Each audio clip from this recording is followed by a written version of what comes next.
Yang jadi problem itu di saat kita orang ada di suasana pilkada begini, kemudian yang digoreng-goreng itulah pemerintah, kan gitu.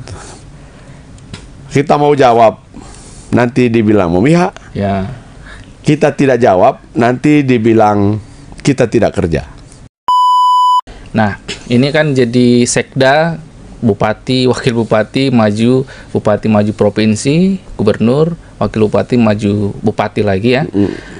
Sementara kemudian Pak, berarti artinya ini pimpinan semua di tangan Pak Harto. Nah, gimana ini kemudian bisa, apalagi di masa transisi seperti ini nih? Secara keseluruhan pimpinan berada di tangan saya juga tidak, karena ada PJS bupati. Ya. Hanya memang mengkomunikasikan dan mengkoordinasikan seluruh tata kelola pemerintahan ya. Betul. Tentu kita lakukan dengan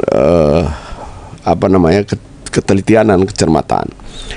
Cuma memang sekarang agak ini juga sih, karena di musim atau momentum pilkada begini kan yang paling bagus digoreng-goreng kan pemerintahnya. Iya. Apalagi kalau misalnya bupatinya berikut kontestasi. Kalau sama dengan saya kan Prof Nelson ikut kontestasi Pilgub. Kemudian Pak Hendra Hemeto kontestasi Pilbub. Ada juga sekdanya Pak Roni Sampir. Nah, yang menarik di kabupaten adalah hampir semua pernah berada dalam pemerintahan, termasuk Pak Sopyan dan Pak Tony. Yang jadi problem itu di saat kita orang ada di suasana pilkada begini, kemudian yang digoreng-goreng itulah pemerintah, kan gitu. Kita mau jawab, nanti dibilang memihak. Kita tidak jawab, nanti dibilang kita tidak kerja. Nah, itu gimana? Sekarang ini isu yang banyak misalnya dihadapi, diklarifikasi atau ini apa ya? Ya, saya menggunakan media sosial. Misalnya seperti orang mempersoalkan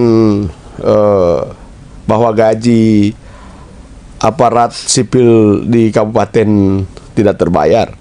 Tidak pernah ada itu. Yang ada itu adalah keterlambatan pembayaran karena di bulan Februari itu yang bertugas mengirimkan laporan salah dalam menginput laporan. Sehingga ada keterlambatan. Dari tadinya kita menerima gaji tanggal 1 bergeser tanggal 5. Gitu. Jadi bukan tidak dibayar, tapi hanya telat sedikit saja. Dari tanggal 1 ke tanggal 5. Setelah itu dia normal lagi. Sampai hari ini kita terima tanggal 1 gaji.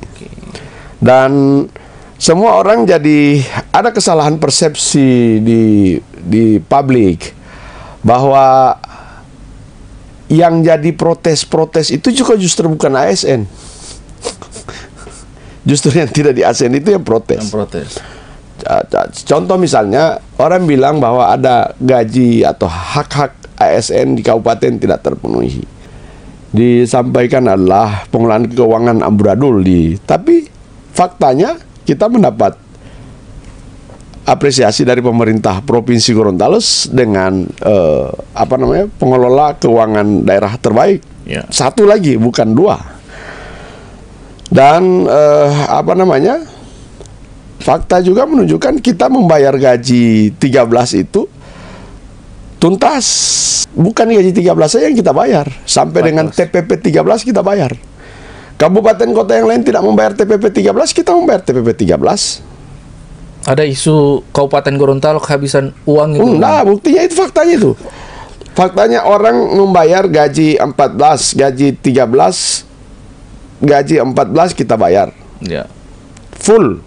Gaji 13 dan TPP 13 kita bayarkan full. Yang bayar TPP 13 itu hanya Kabupaten Gorontalo. Bisa dicek. Yang dibilang TPP itu terlambat, kita buktinya bulan kemarin sudah selesai bayar. Dibandingkan dengan kabupaten kota lain, ada yang baru Juli, ada baru Agustus. Fakta itu yang terjadi. Yang kedua, kita disampaikan tidak bisa bayar apalagi. Semua kita bayarkan. ADD kita sudah bayarkan. Bulan September kita bayarkan. Ini Oktober akan kita bayarkan. Bukan cuma bulan Oktober kita bayarkan. Kita akan bayarkan juga dana bagi hasil pajak untuk desa. Ada 3 miliar yang kita bayar. Sertifikasi guru kita terdepan bayarnya. Kemarin Minggu kemarin 22 miliar kita gelontorkan bayar TPP guru, sertifikasi guru. Jadi sebenarnya ini saya setuju dengan banyak pikiran orang bahwa kemudian kalau fiskal daerah di bawah 1 itu membayar gaji pegawai saya, kita belanja pegawai itu kelimpungan. Tapi di tengah kelimpungan itu kita pemerintah daerah, saya sebagai sekda yang mengkomandani di TAPD itu, kita berusaha semaksimal mungkin di tengah kelimpungan yang kata orang kelimpungan itu, kita melakukan langkah-langkah yang justru tidak merugikan aparat di daerah. Nah, fakta berikut di kabupaten kota lain orang bertengkar, kita di kabupaten aman-aman. Nah, dengar kesannya itu Tribuners. Di kabupaten kota lain bertengkar antar sesama OPD, kita di kabupaten kota aman-aman.